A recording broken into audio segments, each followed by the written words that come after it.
Hello प्यारे students, कैसे हैं आप सब। आई होप आप सब ठीक होंगे। आज हम करने जा रहे हैं हमारे क्लास 11th का चैप्टर 1 जो कि है आपकी सेट थ्योरी। सेट थ्योरी पे जाने से पहले हम आपको कुछ बता देते हैं कि आप जब भी हमारी वीडियोस को देखें तो उसको कट करके ना देखें, पूरा वीडियो को देखें। मुझे पूरा यकीन है कि इससे आपको काफ़ी हेल्प मिलेगी और आपको ट्यूशन्स की रिक्वायरमेंट नहीं होगी। आप जब अपना वीडियो देखते हैं तो अपनी पेन और नोटबुक साथ रखें, जिससे कि जो भी इम्पोर्टेंट पॉइंट्स आपको बताए जाएंगे आप उनको नोट डाउन कर सकें। 11th, 12th, 9th, 10th ये जो हमारे मैथ्स हैं, इनके जो हमारे मैथ्स हैं आगे के हमारे जितने भी कॉम्पिटिटिव एग्जाम्स होते हैं, जैसे कि आपका जैम है, एनडीए है, सीडीएस है, आर्मी के लिए आप कभी अप्लाई करते हैं, नेवी में एचटेट, आरटेट, एजुकेशन फील्ड में अगर आप जाना चाहते हैं यूपीटेट, नेट, अगर आप बैंक के फॉर्म भरते हैं तो बैंक के फॉर्म अगर आप भरते हैं तो आपका क्लर्क, पीओ, या फिर हमने लास्ट टाइम पटवारी के एग्जाम्स भी देखे होंगे, तो उसमें एक बड़ा पोर्शन हमारा 11th-12th के मैथ का था। तो जब आप अपनी वीडियोस को देखेंगे तो उसमें इंपॉर्टेंट पॉइंट्स को नोट करेंगे तो आप 12th क्लास के बाद में आपके पास एक अच्छा मटेरियल तैयार हो जाएगा, जिसके लिए फिर आपको किसी भी कोचिंग की जरूरत नहीं होगी। आप उसी की हेल्प से अपने एग्जाम्स को, आगे आने वाले जितने भी एग्जाम्स हैं उन सभी को आप क्लियर कर पाएंगे। तो चलिए आज हम देखते हैं हमारा चैप्टर नंबर 1 जो कि हमारा है सेट थ्योरी। सेट थ्योरी में सबसे पहले सेट थ्योरी जो है वो हमें पता होना चाहिए कि सेट थ्योरी जो है किसने हमारी डेवलप की थी। जिसने हमारी सेट थ्योरी डेवलप की उसका नाम था जॉर्ज कैंटर, जिसका जो पीरियड था हमारा 1845 to 1918 रहा। जॉर्ज के माइंड में ये कैसे वर्ड आया कि आप जो है सेट इन्होंने कैसे डेवलप किया। वो जब अपनी रिसर्च कर रहे थे अपने ट्रिग्नोमेट्री फंक्शंस के ऊपर, तब उनके पास ट्रिग्नोमेट्रिक सीरीज के ऊपर जब वो रिसर्च कर रहे थे तो उन्होंने इस सेट को डेवलप किया। ये जो हमारा सेट है, आप आगे जैसे जैसे आप हमारी एक्सरसाइज होंगी आप देखेंगे कि वहां पर आप रिलेशन, फंक्शन, सीक्वेंस, प्रोबेबिलिटी और भी बहुत से ऐसे टॉपिक्स हैं जहां पर हमें सेट की रिक्वायरमेंट होती है। तो हम पढ़ते हैं कि सेट आपका एक्चुअल में होता क्या है। सेट होता है एक आपका वेल डिफाइंड सेट। आपका जो है इसकी हम डेफिनेशन लिख देते हैं, a well defined collection of distinct objects। Means हम यहां पर क्या कहना चाह रहे हैं कि ऑब्जेक्ट्स का ऐसा सेट जो कि डिस्टिंक्ट हो, मतलब डिफरेंट हो और आपके पास उनका मीनिंग निकले, वो वेल डिफाइंड हो। जैसे कि अगर मैं आपसे कहूं कि नेचुरल नंबर क्या ये सेट है या नहीं है, तो नेचुरल नंबर आपका सेट होगा। क्यों होगा? क्योंकि हमें पता है कि जो नेचुरल नंबर है वो हमारे स्टार्ट होते हैं 1 to इनफाइनाइट, 1 2 3। तो इसको हम अपने सेट में रिप्रेजेंट कर सकते हैं। सेट में रिप्रेजेंट करने के लिए आपके पास रिप्रेजेंट कैसे होता है सेट आपका? Curly bracket,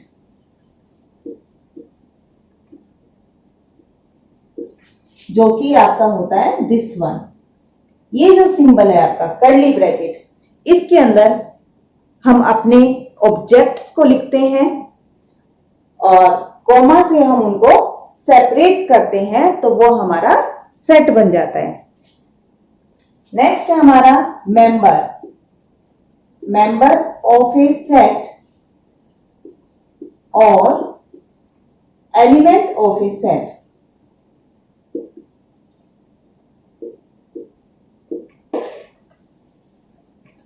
members of set, हम मेंबर्स किन को बोलते हैं? मेंबर या एलिमेंट उनको बोला जाता है जब हम अपने कर्ली ब्रैकेट्स के अंदर अपने ऑब्जेक्ट्स को पुट करते हैं। फॉर एग्जाम्पल, अगर आपने नेचुरल नंबर्स का सेट लिया हुआ है तो ये हमारा सेट का नोटेशन हो गया। आपने लिखा 1 2 3, आपने कोई भी ऐसा सेट ले लिया इन नंबर्स का, ठीक है। तो ये जो हमारे पास है, जो कोमा से हम जिनको अलग अलग कर रहे हैं, तो ये जो नंबर्स हैं ये हमारे कहलाएंगे एलिमेंट्स। इसके बाद हमारे पास आता है हमारा सेट को हम टू फॉर्म्स में लिख सकते हैं। वो टू फॉर्म्स हमारी कौन कौन सी होंगी? फर्स्ट है हमारी रोस्टर फॉर्म, रोस्टर फॉर्म, और आप इसको सेकंड में बोल सकते हैं टेबुलर फॉर्म।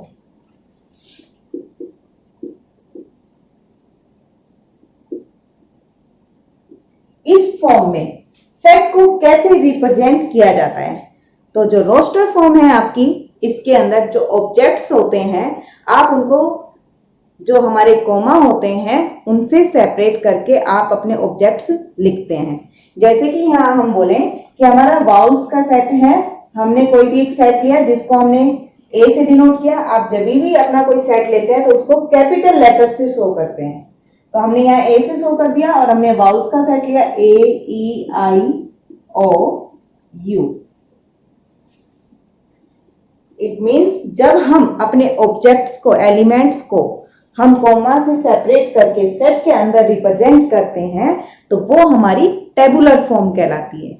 नेक्स्ट हमारा आता है सेट बिल्डर फॉर्म। सेट की हमारे पास दो फॉर्म आती है, एक तो रोस्टर फॉर्म और दूसरी आपकी है सेट बिल्डर फॉर्म।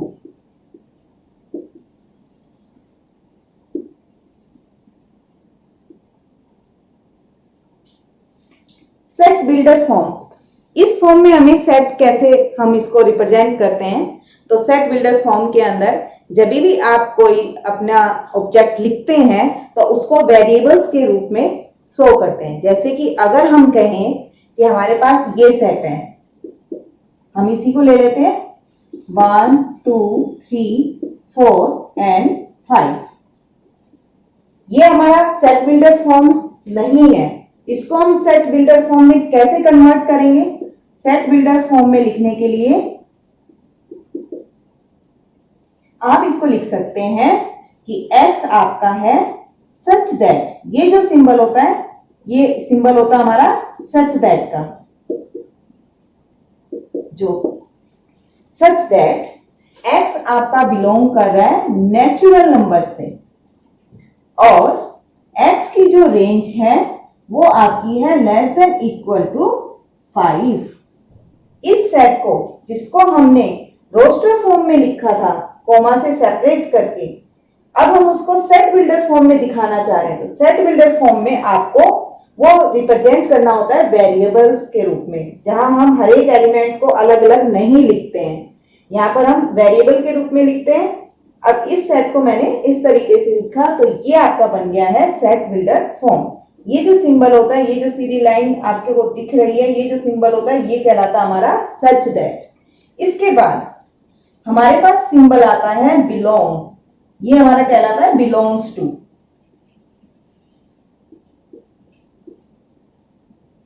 ये जो आपका सिंबल है ये बिलोंग का सिंबल होता है। बिलोंग का सिंबल मीन्स आपका कोई भी एलिमेंट अगर सेट के अंदर है तो हम उसको लिखते हैं बिलोंग टू दैट सेट। जैसे कि अगर मैं बात करूं यहाँ एग्जाम्पल में, हम इसी एग्जाम्पल को वापस ले रहे हैं 1 2 3 4 एंड 5। आपने बोला 1, हमने यहां से 1 उठाया, 1 को आप बोल रहे हैं बिलोंग्स टू। अगर ये 1 इसमें बिलोंग कर रहा है तो आप बोलेंगे 1 बिलोंग्स टू ए, कि 1 आपका ए में बिलोंग करता है। इसके बाद अगर हम इसको ऐसे लिख देते हैं, कोई भी एलिमेंट जो इसमें नहीं है हम उठा लेते हैं हमारा 6, या कोई भी नंबर आप यहां से ले सकते हैं। हमने लिया यहाँ पे 6, क्या ये सेट में बिलोंग कर रहा है आपका? 1 2 3 4 5 नहीं, हमें यहाँ पर ऐसा कोई एलिमेंट नहीं मिल रहा है। इट मीन्स आपका जो 6 है वो आएगा not belongs to. Belongs to में ये साइन है आपका, और अगर आपको इसका नॉट बिलोंग टू लिखना है तो आप इस साइन पे ऐसे क्रॉस करेंगे तो ये आपका बन जाएगा not belongs to A. Means 6 जो है वो ए सेट में बिलोंग नहीं करता है। तो आप इस सिंबल को भी लिख लीजिए, इसका मतलब होता है नॉट बिलोंग्स टू।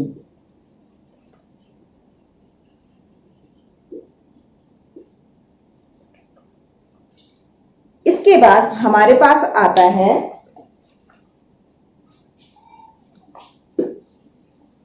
इसके बाद हम देखते हैं कि जो हमारा सेट होता है उसके अंदर एलिमेंट्स हमने लिखे थे, डिस्टिंक्ट एलिमेंट्स होते हैं। अगर आप एलिमेंट्स को रिपीट भी करते हैं तो उसका सेट के अंदर कोई भी मीनिंग नहीं होता है, इसलिए हम सेट में कभी भी रिपीटेड एलिमेंट्स को शो नहीं करते हैं। जैसे कि आप यहाँ एग्जांपल ले सकते हैं, आपके पास है स्कूल, ये आपके पास वर्ड है, इसको मुझे क्या करना है, सेट की फॉर्म में लिखना है। तो सेट की फॉर्म में लिखने के लिए हम इसको क्या लिखेंगे, आपको बताया था जितने भी एलिमेंट्स होते हैं उनको हम कॉमा से सेपरेट कर देते हैं, जितने भी आपके ऑब्जेक्ट्स आ रहे हैं। तो यहां हमने लिखा SCHOL। हमने यहां आपके पास आ रहा था डबल ओ, तो हमने लिखा सेट के अंदर सिंगल ओ। क्यों? क्योंकि अगर आपका एलिमेंट रिपीट कर रहा है तो उसका सेट के अंदर कोई भी मतलब नहीं होता है। तो आप जितने भी आपके जो ऑब्जेक्ट्स हैं वो डिस्टिंक्ट होने चाहिए, उनको आप रिपीट नहीं करेंगे। नेक्स्ट में आपके पास आता है एमपीटी। एमपीटी सेट क्या होता है आपका, इसको हम बोल देते हैं नल सेट, या फिर इसको आप बोल सकते हैं वॉइड सेट। आप एमपीटी को इनमें से कुछ भी बोल सकते हैं, नल या वॉइड। एमपीटी नाम से ही आपको पता चल रहा है, एमपीटी मीन्स खाली, ऐसा सेट जिसके अंदर कोई भी एलिमेंट ना हो।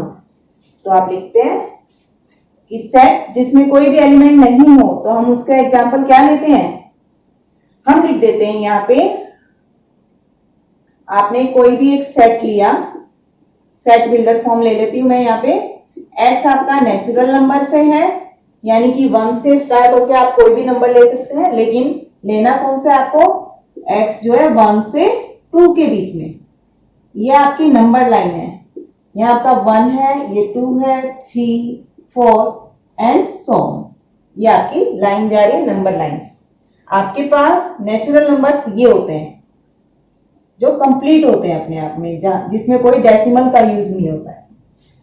तो अब मैंने बोला कि 1 से 2 के बीच में ऐसे एक्स आपको लेने हैं जो नेचुरल नंबर में आ रहे हो, उन सभी का कलेक्शन क्या बनेगा, हमारा एक्स बनेगा, और वो जो कलेक्शन है वो आपका कहलाएगा सेट ए। तो क्या हमें ऐसा मिल रहा है एलिमेंट जो 1 और 2 के बीच में हो, ऐसा एक्स मिल रहा है आपको जो कि नेचुरल नंबर में हो और 1 और 2 के बीच में हो? ऐसा हमें कोई भी एलिमेंट नहीं मिल रहा है। तो हम क्या लिखेंगे, this is an empty set. Empty set को लिखने के 2 तरीके आपको बता रही हूं मैं। एम्प्टी सेट क्या तो आप लिखते हैं कर्ली ब्रैकेट, इसके अंदर आपको कोई भी एलिमेंट नहीं लिखना है, या फिर आप लिखते हैं 5। कुछ बुक्स में आपको 5 ऐसे मिलेगा, कुछ में आप लिखते हैं इसको दिस वन, PHI। 5 मीन्स आपका ये जो नोटेशन है ये आपका शो होता है कि आपका जो सेट है उसके अंदर कोई भी एलिमेंट नहीं है, वो एम्प्टी सेट है। नेक्स्ट आपका आता है फाइनाइट सेट।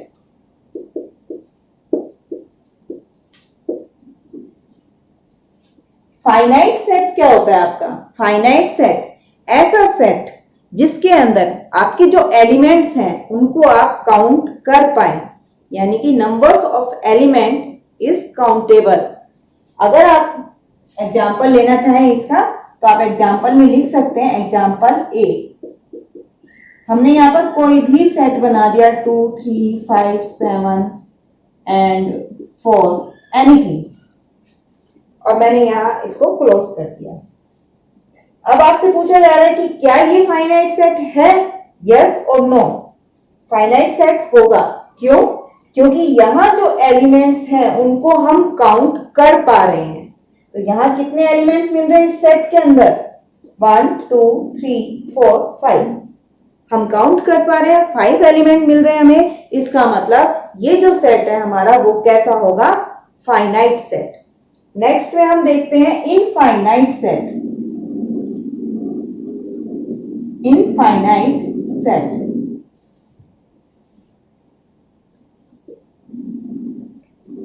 इनफाइनाइट सेट जैसे कि हमने पढ़ा फाइनाइट, उसी के साथ अब मैंने लगा दिया इनफाइनाइट सेट बनाया इसको। फाइनाइट में हमने क्या सीखा कि जिन एलिमेंट्स को हम काउंट कर पा रहे हैं और एक नंबर हमें मिल रहा है वो हमारा फाइनाइट सेट कहलाता है। लेकिन इनफाइनाइट इसका अपोजिट होगा, ऐसा सेट जिसके अंदर आप एलिमेंट्स को काउंट ना कर पाए कि हमारे सेट में कितने एलिमेंट्स आ रहे हैं, तो हम उसको लिखते हैं इनफाइनाइट। जैसे कि एग्जाम्पल आपका है, ए एग्जाम्पल हम यहां ले रहे हैं, कोई भी आपने एग्जाम्पल लिया 1 2 3 4 एंड आपने इस तरीके से डैश डैश करके इसको छोड़ दिया। अब आपको नहीं पता कि यहाँ ये जो सेट है ये कितने एलिमेंट्स को कंटेन कर रहा है, कितने एलिमेंट्स इसके अंदर आ रहे हैं। हम नहीं काउंट कर पा रहे हैं, नहीं बता पा रहे हैं कि हमारा जो सेट है उसके अंदर कितने एलिमेंट हैं। तो जब भी ऐसा सेट मिलता है आपको कि आप नहीं बता पाए, आपके पास डिफाइंड नहीं हो, आप ये नहीं बता पा रहे हैं कि उस सेट में कितने एलिमेंट्स हैं, तो आप क्या कहेंगे उसको? Infinite set. हमारी जो पहली एक्सरसाइज है 1.1, उन सभी में हमारी जो ये आज हमने कुछ बेसिक्स किया है, कुछ एक डेफिनेशंस की है, इन्हीं के बेस पर हमारी जो फर्स्ट एक्सरसाइज है उसको हम सोल्व करेंगे। आप जब आपकी जब भी ये एक्सरसाइजेस खत्म होंगे, हमारा जो चैप्टर है कंप्लीट होगा, उसके बाद आपको ऑब्जेक्टिव क्वेश्चंस करवाए जाएंगे उस चैप्टर के बेस पर। ये जो ऑब्जेक्टिव क्वेश्चंस है ये एग्जाम में हमारी बहुत हेल्प करते हैं। ऑब्जेक्टिव क्वेश्चंस के थ्रू हम ज्यादा से ज्यादा अपना टॉपिक कवर कर पाते हैं और अपने आप को जज कर पाते हैं कि हमने जो भी पढ़ा है वो हमने कहाँ तक सीखा है। स्टूडेंट्स, तो हम देख लेते हैं हमारी एक्सरसाइज 1.1।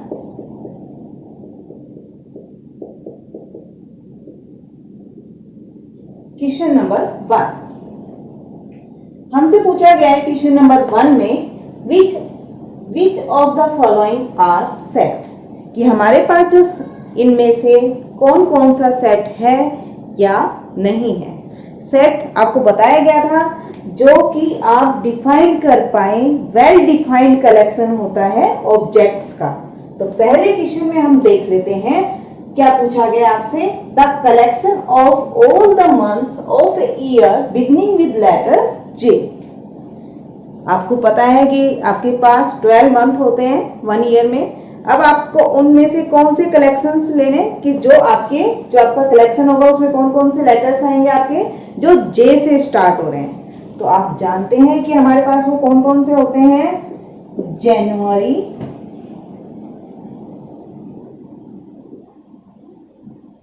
जून, जुलाई,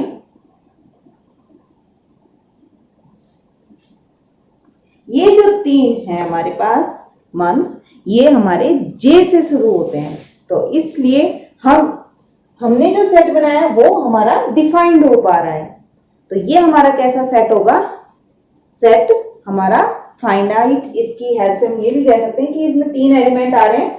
तो आप यहाँ पर ये भी डिस्कस कर सकते हैं कि आपका ये फाइनाइट सेट होने वाला है। तो ये आपका सेट बन रहा है। आप लिखेंगे yes it is a set. Next, the collection of 10 most talented writers of India. अब इन्होंने ये जो वर्ड यूज किया मोस्ट टैलेंटेड, ये जो वर्ड है ये एप्रोप्रिएट नहीं है। क्यों? क्योंकि जो टैलेंटेड है हमें नहीं पता कि वो जो राइटर्स को टैलेंटेड बोल रहा है वो किस बेस पे बोल रहा है। ठीक है, हो सकता है कि मैं जो टैलेंटेड किसी को अगर जज करती हूँ मेरा तरीका अलग हो, किसी दूसरे का तरीका अलग हो किसी को टैलेंटेड जज करने का।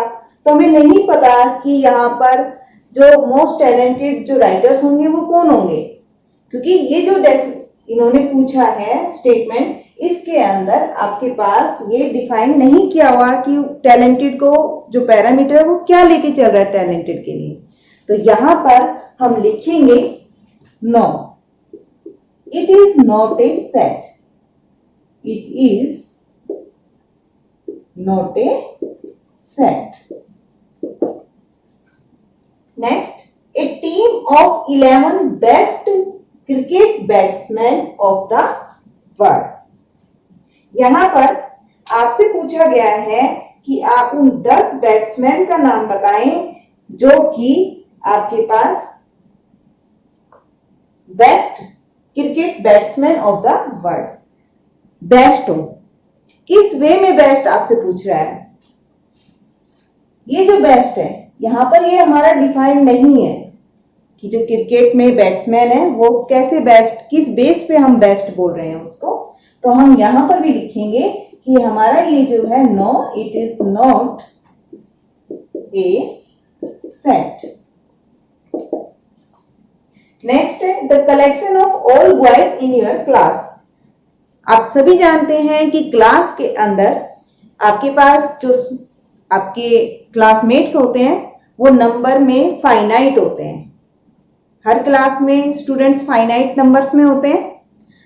उनमें से आपके पास जो बॉयज हैं उनका हमें कलेक्शन लेना है यहाँ पे, तो वो हम इजीली डिफाइन कर सकते हैं।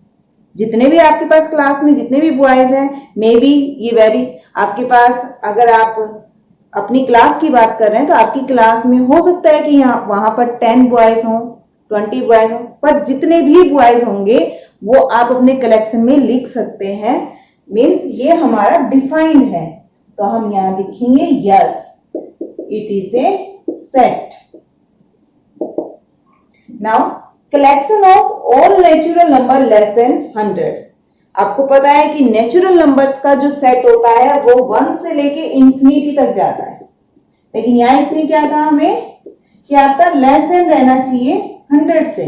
मीन्स 96, 97, 98, 99, ये आपका कलेक्शन होगा। हम लिख पा रहे हैं इसको सेट के अंदर, it means it is a set. Yes, it is a set. Next, a collection of novels written by the writer by Munshi Premchand. Munshi Premchand ने जो नॉवेल्स अपनी लिखी है उनका हमें कलेक्शन लेना है, तो वो भी नंबर्स में फाइनाइट है। आप देख सकते हैं कि मुंशी प्रेमचंद ने जो भी अपनी नॉवेल्स लिखी हैं उनको आप कलेक्ट करके एक सेट डिफाइंड कर पाएंगे। तो यहां पर भी हम लिखेंगे यस।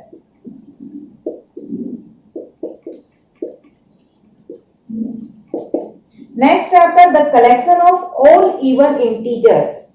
इवन इंटीजर्स मींस जो आपके 2 से डिवाइड हो वो इवन नंबर होते हैं, और इंटीजर्स हमारे माइनस इंफिनिटी से प्लस इंफिनिटी तक होते हैं। तो यहां जो कलेक्शन आपका बनेगा वो आपका होगा सेट के अंदर -4, -2, 0, 2, 4, 6 एंड सो ऑन। तो यहां जो कलेक्शन बन रहा है ये हमें सेट दे रहा है, और आपको पता है कि आप यहाँ काउंट नहीं कर पा रहे हैं, तो ये जो सेट बन रहा है आपका वो इनफाइनाइट सेट कहलाएगा। और आप लिखेंगे कि ये सेट बन रहा है, तो yes, it is a set. The collection of question in the chapter. किसी भी चैप्टर में जो क्वेश्चंस होते हैं, हमारे गिवन जो क्वेश्चंस रहते हैं वो हमेशा नंबर्स में फाइनाइट होते हैं, फिक्स दिए हुए होते हैं, तो वो भी हमारा सेट बन जाएगा।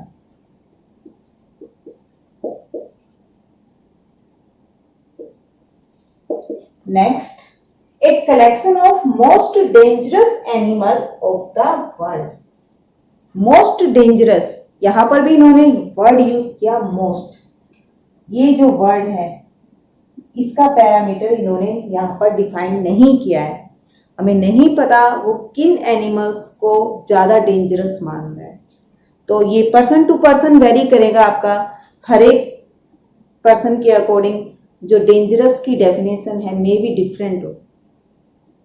तो यहाँ पर हम लिखेंगे कि ये जो वर्ड है ये डिफाइन नहीं है इसके अकॉर्डिंग, तो हमारा no, it is not a set. I think first question आपको समझ में आ गया होगा। हम कर लेते हैं अब अपना question number second. Second question आपको गिवन है,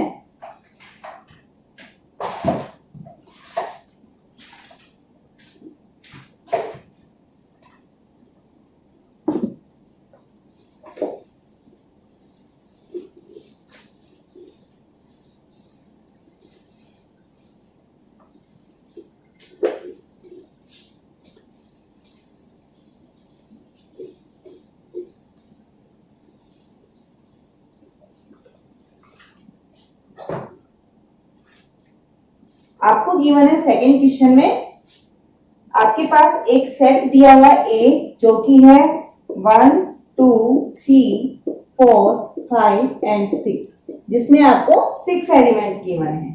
आपको इसमें सिंबल यूज करना है।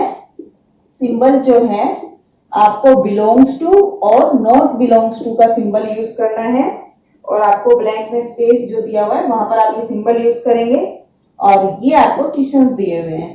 फर्स्ट है this one, second is 8, this third is 0 A, fourth is 4 A, fifth 2 A।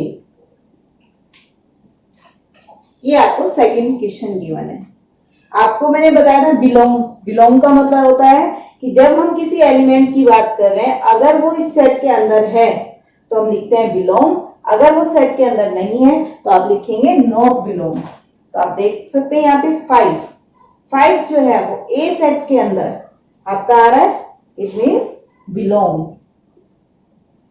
8 आपको नहीं दिख रहा है यहाँ पे, इट मीन्स नॉट बिलोंग। 0 यहां हम 0 को भी नहीं देख पा रहे, then not belongs to. 4 it's belongs to. 2 it's belongs to. तो ये थे आपके एलिमेंट्स जो हमें बताने थे कि सेट में आपके बिलोंग करते हैं या नहीं करते। एक क्वेश्चन मेरी साइड से आपके लिए, आपको ये बताना है यहाँ पर, आज का जो क्वेश्चन है आपको कमेंट बॉक्स में कमेंट करके मुझे बताना है कि ये जो मैं आपको क्वेश्चन दे रही हूँ वो आपका सेट में बिलोंग कर रहा है या नहीं कर रहा है। 9 दिस वन, आपको यहाँ पे अपना नंबर, आपका जो सेट है आपको बताना है कि ये जो नंबर है उसमें बिलोंग करता है या नहीं करता। Thank you.